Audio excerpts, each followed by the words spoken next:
Hello everyone, this is Ruchi Sharma, Assistant Professor of EC Department, Arya College of Engineering and IT, Jaipur. You are viewing the lecture of Antenna and Propagation, subject code 6EC404 from RTU. So students, this is our 8th lecture, and in this lecture we are going to study about unit number 3rd, aperture and reflector antennas.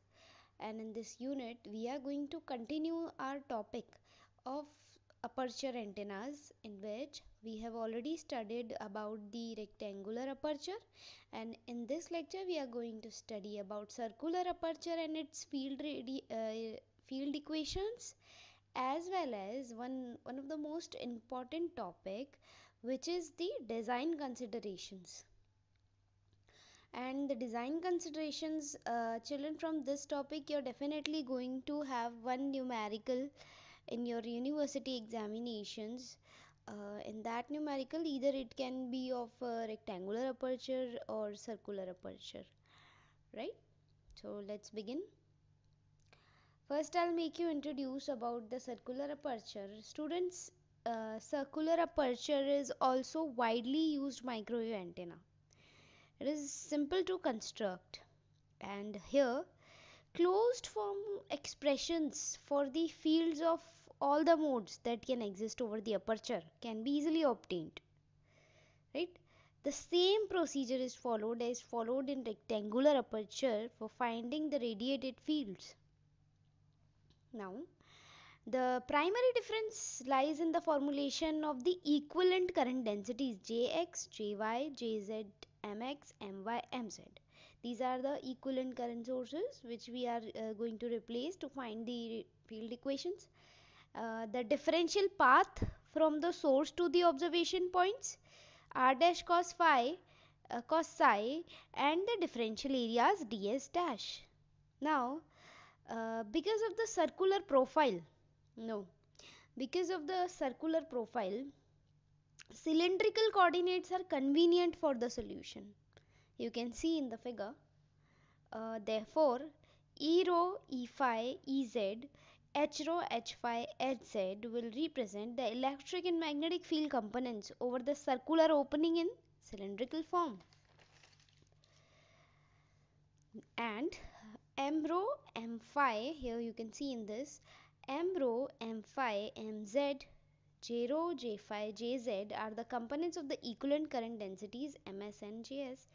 Now the second step is to find the integration over the aperture, and you know that whenever we need to integrate the radiated fields over the aperture, we need to find the two quantities N and L, and we need to find here N theta and phi, L theta and L phi, found in the rectangular. Now what we'll do here, what the transformation will be done here, like the quantities n theta, n phi, l theta, l phi, which we have found in rectangular aperture, are here now should be transformed into cylindrical coordinates, because earlier it was in the rectangular coordinates.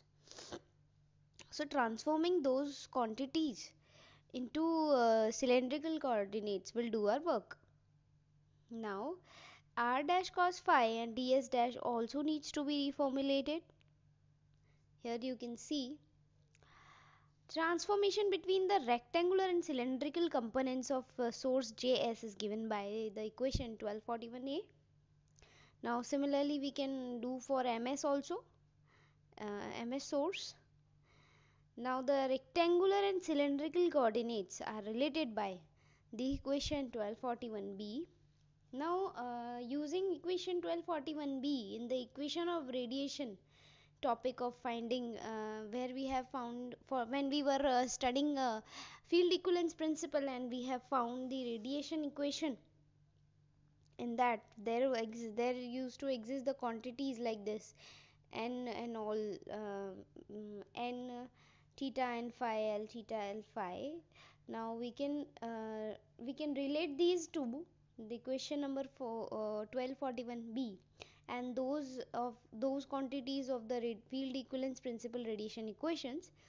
Further we can write by reformulating them as stated in 1242a to d.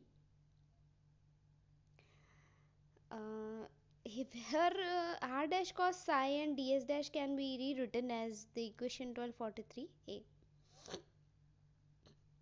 Now students, here the next topic is our design considerations. Design considerations are some parameters or some constraints which we need to follow, which we need to adhere in order to shape the beam or to give the desired directivity to the aperture antennas. Right? Design considerations will also be studied for both of the apertures. First, we are going to learn about rectangular design consideration of rectangular apertures. In this design consideration, there are going to exist two dimensions of a rectangle A and B.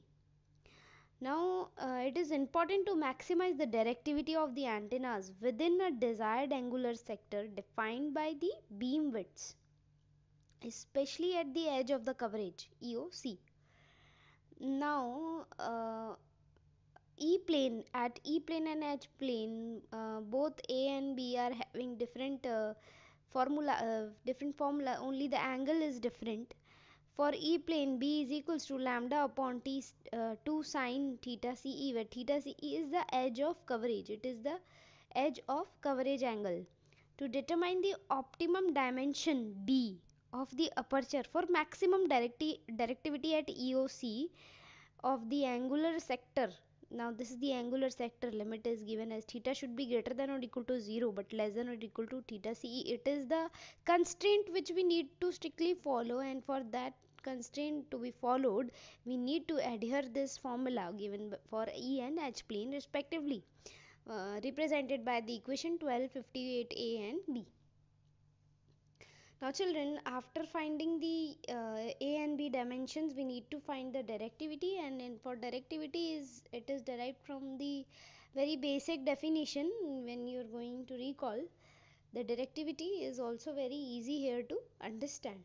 You don't need to go through a lot of derivation and all to find where this formula is going to exist. Now for similar for circular aperture, we are going to have a single dimension, that is a radius, which is represented by a over here, and the formula to recover that thing is given by the 1261a equation. Alright, now since for any angle other than 0, the maximum of the pattern occurs when Ka sin theta c is equals to 1.841a, which is represented by 1261 equation. This is the condition where for any angle other than 0 the maximum of the pattern will occur. Therefore, to maximize the directivity at the edge theta equal to theta c of a given angular sector, again those limits, the optimum radius of the uniformly illuminated circular aperture must be chosen according to equation number 1261a. I hope you understand. Here also the directivity can be defined according to the general formula, and values can be kept, and we can come to the final conclusion in the equation 1265. Now students, these we have learned about circular and rectangular aperture, and there are some parameters which we can add on in these apertures, or we can there might be any slight shape change, like it might be square. Then what we need to follow, what we need to do, there is a table representing all these in the next slide here. Table 12.3, edge of coverage designs for square and circular apertures. These are the formula, these are the apertures, and according to the distribution where square is uniformly illuminated, where circle is uniformly illuminated, and when circle can be illuminated by two different types of distribution as mentioned. First is parabolic taper and second is parabolic taper with minus 10 dB pedestal. This is the customization which we are adding on in order to enhance the directivity. So the size of the radius or the size of the side of a square must be chosen according to the formula given in the column number 3, and the directivity as given in the column number 4. If you face any numerical, then you need to follow these formulas, and according to that you will come to your answers. So this is all for today's lecture, children. In our next lecture we are going to learn about Babinet's principle for antenna, and that will be continue in our next lecture. Thank you.